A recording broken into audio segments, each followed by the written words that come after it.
खूप दिवस झाले तुमच्याशी बोललो नाही. आज बोलणार आहे. पापड या माझ्या अमरावती जिल्ह्याच्या गावी माझा जन्म झाला. शेती हा आमचा पिढीचा व्यवसाय.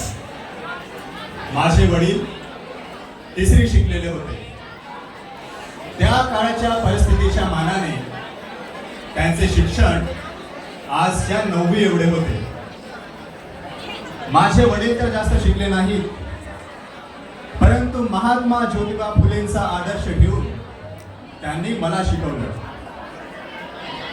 आईचे दागिने आणि आमची पिढ्यानपिढ्या चालत आलेली जमीन गहाण ठेवून मला इंग्लंडला पाठवले. मी कॅम्ब्रिज विश्वविद्यालयातून बॅरिस्टरची पदवी घेतली. त्याच विश्वविद्यालयातून PhD पण झालो. माझ्या वडिलांनी जर त्यावेळेस कष्ट घेतले नसते तर त्यांचा पंजाबराव देशमुख झाला नसता. माझ्या वडिलांच्या कष्टामुळेच श्री शिवाजी शिक्षण संस्थेचे हे स्वप्न साकार झाले. 1 जुलै 1932 रोजी एक बीज रोवला होता. पाहता पाहता त्याचा विशाल वटवृक्ष बहरला. या वटवृक्षाच्या छायेखाली 24 वरिष्ठ महाविद्यालय, 54 कनिष्ठ महाविद्यालय, 75 माध्यमिक शाळा, जवळपास 35 वसतिगृहे फुलत आहेत. त्यातीलच एक म्हणजे जिथे आपण सर्व बसले आहात ते धनवडे नॅशनल कॉलेज 1951 मध्ये दादासाहेबांनी 1951 मध्ये दादासाहेबांनी हे कॉलेज संस्थेच्या स्वाधीन केले आणि विदर्भातील तसेच बहुजन समाजातील अनेक गोरगरीब कुटुंबामध्ये ज्ञानाची ज्योत लावली गेली.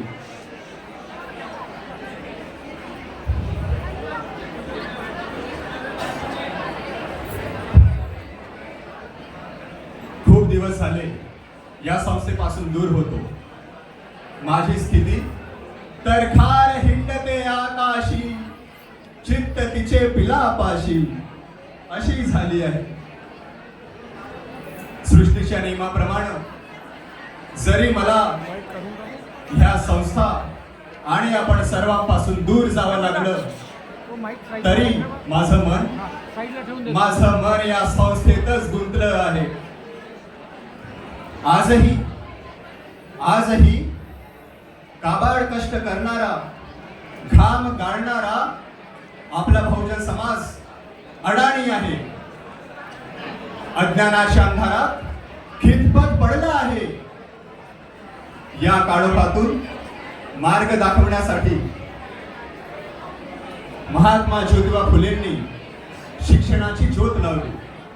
ज्योतीनं वाती चेतवल्या, वाती पेटल्या आणि तोच प्रकाश गोरगरिबांपर्यंत पोहोचवण्याचा छोटासा प्रयत्न मी केला.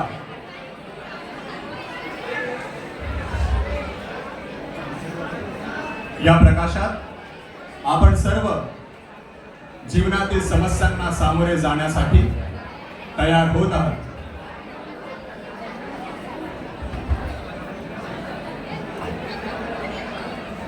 मी शिक्षण घ्यावे यासाठी जेवढे कष्ट माझ्या आई वडिलांनी माझ्यासाठी घेतले तेवढे कष्ट माझ्या गोरगरीब बांधवांनी आपल्या मुलाबाळांसाठी घ्यावे लावू नयेत म्हणूनच या संस्थेची सुरुवात झाली.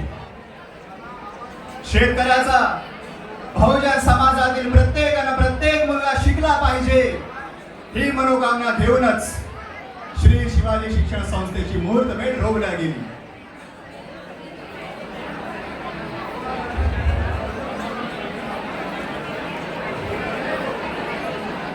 समाजातील प्रत्येक माणसापर्यंत ज्ञानाची गंगा पोहोचावी हेच श्री शिवाजी शिक्षण संस्थेचं ध्येय. आपण सर्व विद्यार्थी आणि प्राध्यापकांच्या एकत्रित प्रयत्नाने हे ध्येय नक्कीच पूर्ण होईल अशी मला खात्री आहे. वेळ झाला, वेळ झाला, आता मला जावं लागेल, आता मला जावं लागेल. तुमच्या भेटीसाठी मी परत येईल. माझा आशीर्वाद नेहमी तुमच्या सोबत आहे. सुखी रहा, कल्याणकारी व्हा. भूतकाळ विसरा, तलवार विसरा, जातीभेद पुरा, सेवा भाव धरा, सेवा भाव धरा.